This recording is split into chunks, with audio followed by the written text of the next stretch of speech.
ভারতবর্ষের মুখ্য সূর্য মমতা ব্যানার্জি জিন্দাবাদ। তাহলে বাংলার মানুষকে কি বলবেন? আসুনি মমতা বন্দ্যোপাধ্যায়ের আসন।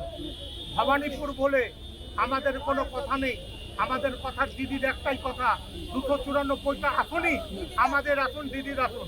আজ বিজয় মুখোপাধ্যায়ের আজকে মিছিলে আমরা সবাই সমবেত হয়েছি।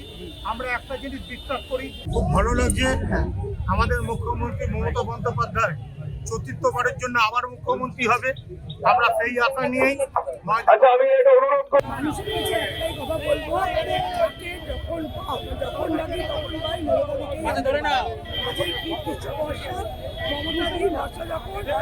কোনো বাইরে থেকে পরিযায়ী শ্রমিকের মতো আমাদের প্রথম দেখছি যে একটা সিএমকে হারাবার জন্য পিএম কিভাবে পাগল হয়ে উঠেছে। কাজেই বাংলার মানুষ বোকা নয়, বাংলার মানুষ সচেতন।